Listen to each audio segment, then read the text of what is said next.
पप्पांचा 60th birthday आणि त्यांच्यासाठी special असे 60 gifts. Hello, welcome to my mini vlog. हा व्लॉग आहे माझ्या पप्पांच्या बर्थडेचा, जो खूप खूप जास्त स्पेशल आहे आमच्यासाठी. म्हणजे आम्ही स्पेशल केलं त्याला, कारण की त्यांचा 60th बर्थडे होता आणि आमचं असं होतं की त्यांना 60th बर्थडे गिफ्ट पण द्यायचं. आता मेन्स म्हटलं तर त्यांच्यामध्ये काही ऑप्शनच नाहीत की 60 गिफ्ट कसे करायचे काय. तर काही मी हँड रिटन गिफ्ट बनवले होते, काही आम्ही घेतले होते. म्हणजे खूप छान झालेलं आणि जसं ठरवलं होतं तसंच झालं. थोडेसे गिफ्ट्स राहिले होते, सो ते आम्ही आणायला गेलो होतो, मी आणि वहिनी. आणि घरी आणून थोडीशी पॅकिंग पण करायची होती आणि एक साईडला डेकोरेशन चाललेलं. सो सगळी तयारी चाललेली. फायनली सगळे गिफ्ट्स रेडी झालेत आणि हॉनेस्टली बघूनच खूप सॅटिस्फॅक्शन होतं. इथे प्रत्येकजण छोट्या छोट्या गोष्टीकडे लक्ष देत होता, कारण आजचा दिवस एकदम परफेक्ट करायचा होता. आणि फायनली सगळं तयार झालं. सेटअप बघूनच वाटत होता आजचा दिवस खरंच खूप स्पेशल जाणार. आणि आता फक्त वेट होता पप्पांच्या रिॲक्शनचा. आणि मग तो मोमेंट आला जेव्हा पप्पांनी एंट्री घेतली. त्यांच्या चेहऱ्यावरचा तो स्माईल, बस सगळं वर्थ इट झालं. म्हणजे जेवढी पण आम्ही मेहनत घेतलेली सगळी परफेक्ट झाली.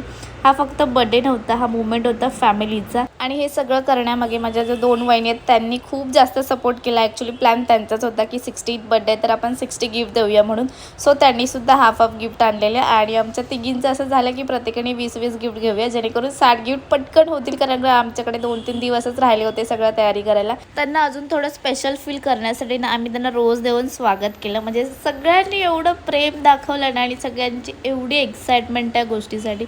सो आणि मग इथे केक कटिंग झाला. त्यांचा 60th बर्थडे होता, त्याच्यामुळे 60 दिवे आणून त्यांना ओवाळून घेतलं. त्यांनी खूप साऱ्या गोष्टी केल्यात माझ्यासाठी आत्तापर्यंत. म्हणजे मी जेवढं बोलेन तेवढं कमी, आणि जेवढ्या पण मी गोष्टी त्यांच्यासाठी करेन तेवढं त्यांच्या लेवलला कधीच नाही पोहोचू शकत. सो त्यांना फोन घ्यायचाच होता, तर बर्थडेला मी फोन घेतला. आणि त्यांना स्वतःला जास्त एक्साइटमेंट होती की 60 गिफ्ट काय दिलेत सगळ्यांनी. सो ते ओपन करून बघत होते. एक साईडला गप्पा आणि एक साईडला जेवण. सो सगळं काही मस्त झालं एकदम प्रोग्राम. आणि या दादाला जायचं होतं दादरला, सो तो पटकन जेवण वगैरे करून निघाला.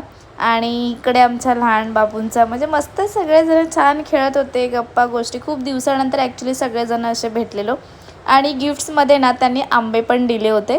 सो ते गिफ्ट्स आमचे अर्धे फोडून झालेले. तिथे लहान मुलं होते ते सगळे एक्साइटमेंटमध्ये, आणि त्या गिफ्ट्समध्ये होते आंबे. आणि ह्या सीझनचे पहिलेच आंबे होते हे. सो इथे आता फायनली सगळ्यांना बाय बाय करायचा टाईम झाला आहे. रात्रीचे वाजले होते 1:30. आणि ह्यांची एक्साइटमेंट बघताय अजून कोणी म्हणेल का की यांना झोप आली आहे. आणि खरं सांगायचं तर आजचा दिवस स्पेशल करण्यामागचं कारण म्हणजे फॅमिली. हे सगळे होते, त्याच्यामुळे प्लॅन एकदम परफेक्ट झाला.